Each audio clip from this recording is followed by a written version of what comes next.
एक शख्सियत की मुलाकात हुई इमाम ज़माना इस्लाम के थ्रू। उनकी मुलाकात क्यों हुई, क्या वजूहात थी, क्या रीज़न थे, इन सब पे बात करने जा रहे हैं। और मुलाकात में एक बहुत इंपॉर्टेंट चीज़ है जो आपके सामने मैं बताऊंगा और वो पेशकश पूरी सुनाऊंगा।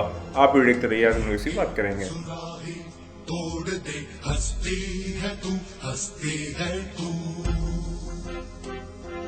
बात का आगाज करते हैं, जैसे कि मैंने आपको बताया कि आज मैं बताने जा रहा हूँ कि इमाम मेहदी इस्लाम की एक शख्स से मुलाकात हुई। वो शख्स कौन था, इन सब पे पूरा एक नरेशन, एक नरेटिव है जो मैं आपके सामने पेश करने जा रहा हूँ। तो चलिए बात का आगाज करते हैं। तो वाक़या कुछ इस तरीके से है कि एक बहुत बड़ी पर्सनालिटी है जिनका नाम है अल्लामा बहरुल उलूम। बहरुल उलूम जो है वो इरफानियात के बहुत बड़े माहिरीन थे, यानी इरफानियात यानी कि इस्लामिक मिस्टिसिज्म के बहुत बड़े मारफीन थे, आरफ आदमी थे। तो उन्हीं का ये एक वाक़या है जो उनकी मुलाकात किस तरीके से इमाम से हुई और क्या तरीके से वो वाक़या पेश आया। तो चलिए बात का आगाज़ करते हैं। तो वाक़या कुछ इस तरीके से कि जहाँ पर वो रहते थे उनका एक वहाँ पर कमरा था और फिर वो स्टूडेंट्स को दर्स भी देते थे। दर्स यानी कि वो लेक्चर्स देते थे, साथ ही साथ उनका एक नॉर्मल रूटीन लाइफ थी जो वो फॉलो अप करते थे। और उनकी एक बहुत खुसूसियत थी कि वो अपने दोस्त अहबाबों की या उनके जो स्टूडेंट्स हैं उनकी मदद करते थे, यानी कि माली तौर पे फाइनेंशियली उनको एड करते थे। ये बहुत खासियत थी बहरुल उलूम की। लेकिन आप जानते हैं कि एक शख्स जो कि कोई बड़ा बिजनेसमैन या टाइकून नहीं, तो उसकी कितनी भी इनकम हो या रिसोर्स हो वो कभी ना कभी ख़त्म हो जाती है। तो एक ऐसा वक्त आ गया कि ये अब जो नरेशन है ये उनके सर्वेंट यानी कि उनके खादिम, उनके जो नौकर हैं वो ये नरेट करते हैं। नौकर तो नहीं कहूँगा, ज़्यादा अच्छा अल्फाज नहीं है, खादिम कह लें या फिर उनके जो सर्वेंट है वो कह लीजिए। तो उनके घर में काम करते थे। वो फरमाते हैं कि एक दिन मैंने कहा कि अल्लामा साहब, जितना भी हमारा आप किसते हैं फाइनेंशियल एड है वो ख़त्म हो रहा है, तो फिर आप जो पैसा देते हैं हम लोगों को उनके लिए फिर कमी पड़ रही, तो आप उसको कैसे फुल अप करेंगे। और जब ये मुश्किल बात बताई अल्लामा साहब को उनके सर्वेंट ने, तो फिर उन्होंने कुछ नहीं कहा और वो खामोश रहे। अब वो जो अल्लामा साहब उनका जो एक पूरा डेली लाइफ का एक रूटीन है वो मैं आपको थोड़ा सा सुना देता हूँ कि वो होता क्या था। तो हुआ क्या, पहले ये वाक़या उसने बता दिया कि अल्लामा साहब पैसे की मुश्किल आ रही, क्या किया जाए, यानी कि मतलब अभी पैसा इतना कम पड़ रहा है कि हमारे लिए मुश्किल है। तो हम लोग जो तलबा हैं यानी कि जो पढ़ाई कर रहे हैं, जो स्कॉलर्स हैं, जो इल्म हासिल कर रहे हैं आपसे, उनकी आप जो मदद करते हैं उनको आप पैसा कहाँ से फ़राहम करेंगे। तो फिर ये बात चल रही थी। तो फिर जो अल्लामा साहब है, अल्लामा बहरुल उलूम, उनका जो डेली रूटीन था वो कुछ इस तरीके से था कि सबसे पहले जो है वो मक्का जाते थे, मक्का में रहते थे। तो पहले वो मक्का जाके तवाफ़ करते थे, काबे का तवाफ़ करते थे, ये उनकी फ़र्स्ट एक्टिविटी थी। उसके बाद उनका एक कमरा था, एक मखसूस कमरा, वहाँ पर अपने लिए कुछ वक्त निकालते थे, वहाँ पर जाते थे। और उसके बाद उस वक्त जब वो वहाँ अपने कमरे में रहते थे तभी उसी वक्त उनका ये जो सर्वेंट है वो उनके लिए हुक्का बनाता था। आप जानते हैं हुक्का, उसको मतलब उसको स्मोक किया जाता है एक तरह के, आप सभी वाकिफ़ होंगे, बहुत कॉमन है। तो हुक्का जो है वो बनाता था और फिर वो हुक्का आके पीते थे। पीने के बाद फिर वो दर्स देने चले जाते थे, यानी कि स्टूडेंट्स का क्लासेस लेने चले जाते थे। ये उनका एक डेली रूटीन था, एक डेली लाइफ थी। लेकिन फिर एक दिन क्या हुआ कि वो तवाफ़ करके आए। तवाफ़ करने के आने के बाद जब वो अपने कमरे में बैठे हुए थे और यहाँ पर उनका जो खादिम था वो बना रहा था, हुक्का बनाना पड़ता है, वो बना रहा था, तभी वो बताता है कि आवाज़ बाहर से आई, एक आवाज़ आई जो कि अल्लामा बहरुल उलूम को पुकारी, दरवाजे के बाहर से एक पुकारती हुई आवाज़ आई।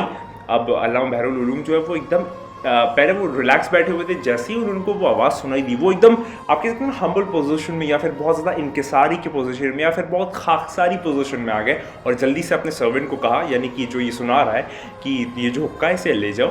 और वो खुद, मतलब ऐसे क्या होता है नॉर्मली मेड खोलने जाता है ना दरवाज़ा, वो खुद गए और दरवाज़ा खोला और देखा कि एक अरब आदमी है। अरब यानी कि उनका लिबास जो था, जो शख्सियत आई थी वो एक अरब कपड़े पहने थे। उनको बहुत ज़्यादा इंकिसारी के साथ, बहुत ज़्यादा आप कह सकते हैं ग्रेटफुलनेस के साथ, ग्रैटिट्यूड के साथ उनको वेलकम किया अल्लामा बहरुल उलूम ने। और वो दोनों, वो जो शख्सियत आई थी वो बताता है जो उनका खादिम है कि वो जाके उसी कमरे में जाके बैठ गए। और फिर ये भी वहाँ पर देखा इसने कि बहुत ज़्यादा ऐसे, मतलब आप कह सकते हैं ना हम्बल तरीके से और बहुत ज़्यादा इंकिसारी के साथ, खाकसारी के साथ वहाँ जाके अल्लामा बहरुल उलूम बैठ गए। और फिर उनकी जो गुफ्तगू थी, जो उनकी बातचीत थी, वो करीबन अनकरीब 1 घंटे तक चली। वो बात होती रही। और उसके बाद जब बात ख़त्म हुई तो वो जो आए थे एक सैयद अरब, वो खड़े हो गए। तो अल्लामा बहरुल उलूम भी उनको खड़े हो गए। फिर वो जाने लगे तो वो उनको उनके घर के बाहर तक छोड़ने आए। और फिर उनको ऊँट की सवारी थी, वो ऊँट से आए थे, तो ऊँट पे वो सवार हुए। तो उन्होंने अपना मतलब बहुत ज़्यादा आप कह सकते हैं झुक के उनको मतलब गुड बाय किया, डिपार्चर किया। और फिर वो जो सैयद थे वो चले गए और आखिर में उन्होंने उनका हाथ भी चूमा।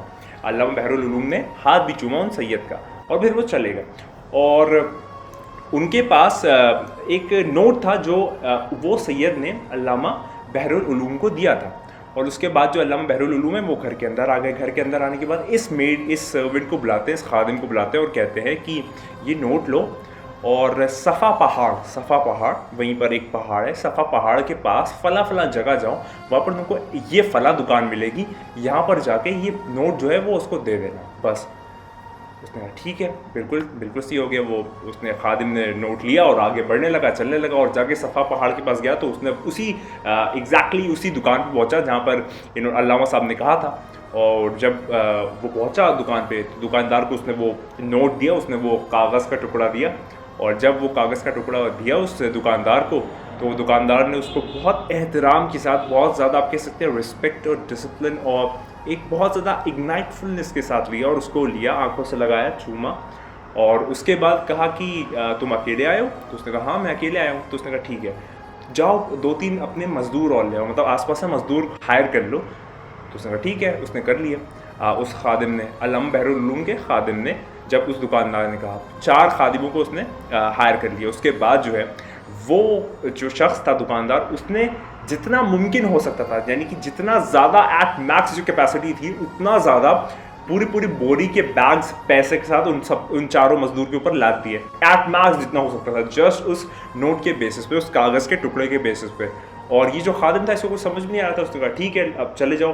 तो फिर वो लेके आ गया और आने के बाद जब अल्लामा बहरुल उलूम के पास पहुंचा तो फिर इसने कहा मतलब ये है, तो फिर वाक़या ख़त्म हो गया, बात ख़त्म हो गई, उसको कुछ पता नहीं चला। लेकिन अगले दिन खादिम को एक ख्याल आया कि ये हुआ क्या, मतलब मैंने कागज़ का टुकड़ा दिया जिसके अंदर कोई भी ऐसी अजीब सी कोई तशवीशनाक बात नहीं थी, कि मतलब कि बहुत शक की कोई बात नहीं थी, एक नॉर्मल सा कागज़ का टुकड़ा था। जब मैंने उसको वो दिया तो उसके लिए इतना ज़्यादा कैसे कीमती और कितना ज़्यादा वैल्यूबल कैसे होगा कि उसने जितना एट मैक्स पैसे के जो बोरे हैं वो पूरे लाद दिए और अल्लामा बहरुल उलूम को दे दिए।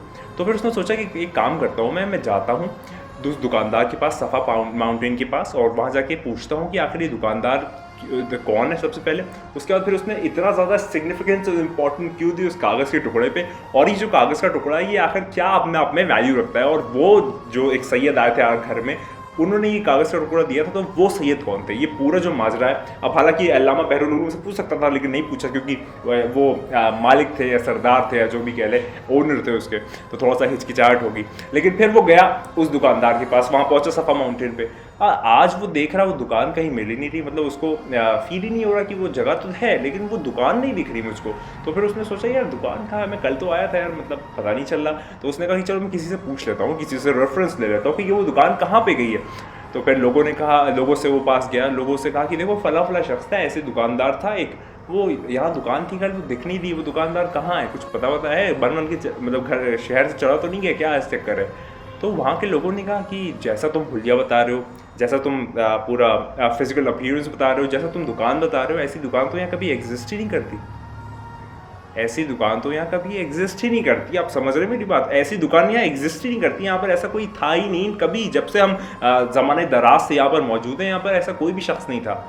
अब उसका माथा ठनका, अब वो सोचने लगा क्या, लेकिन मैं तो कल आके यहाँ पर आया हूँ और उसके साथ ही साथ पैसा भी लेके गया हूँ, बातचीत भी की है, सब कुछ हुआ है, लेकिन आज वो दुकान नहीं और लोग कह रहे हैं कि वो चीज़ है नहीं।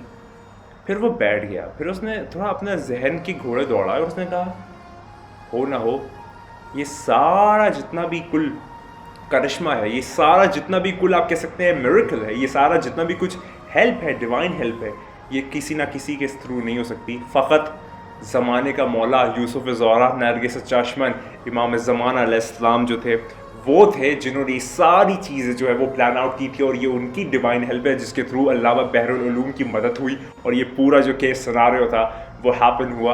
तो ये जो है ये डिवाइन हेल्प है और ये इसके अलावा कोई नहीं है। तो उसने कहा कि वो जो शख्सियत आई थी जिनका हाथ चूमा था अल्लामा बहरुल उलूम ने, क्योंकि अल्लामा बहरुल उलूम बहुत बड़ी शख्सियत है भाई अपने ज़माने के, तो वो जिसका हाथ चूमना, तो सोचिए वो क्या होगा, मतलब कि ये तो बशर है ना, वो खैरुल बशर है, वो बशर के लिए खैर है, वो आप कह सकते हैं सबसे आला है, बरतर है, बाला, तो ये है हमारे इमाम ज़मान इस्लाम, ये है मौला इमाम मेहदी अलैहिस्सलाम, जो कि यूसुफ ज़ारा है। इतने करीम हैं, इतने ज़्यादा शाइस्ता हैं, इतने ज़्यादा बुर्दबार है, रोगीले, कि जब उनकी ज़ियारत किसी को हो जाती है तो इंसान तड़पने लगता है, फिर उसके चैन नहीं आता, फिर उसके कल्ब पे चैन तभी आता है जब वो वाबस्ता हो जाता है, जाके वापस मिल जाता है और जाके शुमार हो जाता है नासिरीन मौला में। ये इतनी शख्सियत, ऐसी शख्सियत है ना कि मैं आपको क्या बताऊँ। मैं आज आपको बयां कर रहा हूँ, मैं कोशिश कर रहा हूँ तो मेरे पूरे जिस्म के रोंगटे खड़े हो रहे हैं। ये है मौला का मकाम मर्तबा, ये है मौला, ये है इमाम ज़मान अलैहिस्सलाम, ये है सरकार दो आलम सल्लल्लाहु अलैहि वसल्लम के आखिरी फर्जंद, अल्लाह की आखिरी हुज्जत, अमीरुल मोमिनीन के आखिरी फर्जंद, जनाब फ़ातिमा ज़हरा सलामुल्लाह अलैहा के आखिरी बेटे, इमाम हुसैन अलैहिस्सलाम के नवे बेटे। ये वो हैं जो इतने करीम है कि एक फ़कत आप सोचिए, उनके जो चाहने वाले थे, सच्चे चाहने वाले, ऐसे कोई मैं कितना हिपोक्रेट नहीं, मुनाफिकी नहीं, सच्चे चाहने वाले के लिए मौलाना ने कितना कुछ कर दिया कि इतना ज़्यादा एटमार्क्स उनको मदद के लिए फ़राहम कर दी चीज़ें कि अब वो चाहो जितना चाहो हाथ पैर खोल के सब कुछ करके मदद करो लोगों की, क्योंकि ये लोग खैर हैं, ये लोग हमारी दुनिया के लिए खैर हैं, ये लोग हमारी हुज्जतें हैं। ये पूरी सिर्फ दुनिया की बात नहीं है, जितने भी आलमीन हैं, जितनी भी कुल कायनात है, ये सब के लिए खैर है। तो ये है, अब आप सोचिए कि ये वो वाक़या था जो मैं आपके सामने प्रस्तुत करना चाह रहा था, प्रेजेंट करना चाह रहा था। तो आप सोचिए कि क्या मौला क्या है, मतलब कितने करीम है यार। मतलब अगर हम उनके थोड़ा सा, अगर हम उनसे वाबस्ता हो जाए और थोड़ी सी अगर उन पर पुख्ता यकीन कर रख के उनसे मांगे, उनसे उनको मांगे, मतलब कोई चीज़ों की हम लोग तवक्को ना करें कि हमको पैसा मिल जाए, गाड़ी मिल जाए, नहीं, ये सब तो साइड, ये सब्सिडरीज हैं, ये सब तो आपके पास आ ही जाएगा कहीं ना कहीं पे।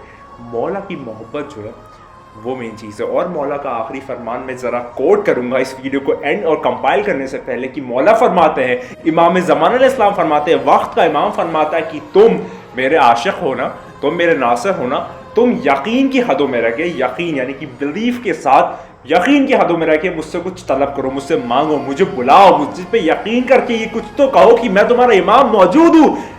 मौला फरमाता है कि मैं ज़माने का इमाम नहीं, अगर तुम्हारी मुश्किल हल ना कर दूँ, सुबह होने से पहले तुम्हारी मुश्किल अगर हल ना कर दूँ तो मुझको नरजिस का लाल ना कहना। ये है मकाम मर्तबा इमाम ज़मान इस्लाम का। और ये जो है, ये उनका कोटेशन है, ये उनकी बातों से कभी गलत नहीं हो सकती, लेकिन शर्त है कि आप यकीन की हदों में रह के अपने इमाम को इस तरीके से पुकारें कि जैसे वो आपके सामने बिलमुशाफा मौजूद है। जिस तरीके से आप किसी दोस्त को बुलाते हैं, जिस तरीके से आप अपने वालिदैन से कुछ कहते हैं, जिस तरीके से आप किसी बड़े बुजुर्ग से कुछ आप कह सकते हैं राय और एडवाइस लेते हैं, इस तरीके से अपने ज़माने के इमाम की प्रेजेंस फील कीजिए। और आप फिर देखिए कि ज़माने के इमाम की हर वक्त गाइडेंस हो, उसकी डिलीवरेंस, उसके सर्मन्स, उसके कोटेशंस, उसकी हदीस, उसकी रवायात से आप रोशन होंगे और आपको वो मुबारक कर देगा, आपकी ज़िंदगी मुबारक हो जाएगी। ये है इमाम ज़मान अलैहिस्सलाम। मौला का एक कुछ 2 सतर पढ़ता हूँ आखिर में और आपसे इजाज़त लूँगा हमेशा की तरह कि मैं वो यूसुफ हूँ जिसका कोई ख़रीदार नहीं। यानी कि आप समझ रहे हैं कि मौला तो मौजूद है, लेकिन मौला से कोई वाबस्तगी के लिए कोई उनको बुलाता ही नहीं है, और बुलाता भी है तो सिर्फ मौला घर दे दे, पैसा दे दे, गाड़ी दे दे और इज़्ज़त दे दे, शोहरत दे दे। कभी मौला से मौला को तो मांगिए, फिर देखिए आप कहाँ से कहाँ पहुँच जाते हैं। दुनियावी मकाम तो कुछ भी नहीं है, आरिफाना मकाम आप कहाँ पहुँच जाएगा, क्योंकि मौला को स्पिरिचुअल लोग चाहिए, मौला को पाक व पाकीज़ा और अव्वल तक़वे वाले लोग चाहिए, तब बात है। मैं हमेशा की तरह एक ही बात कहूँगा, बानिस्बत इमाम ज़मान अलैहिस्सलाम, खुदा को याद करो यार, खुदा को याद करो। खुदा हाफ़िज़।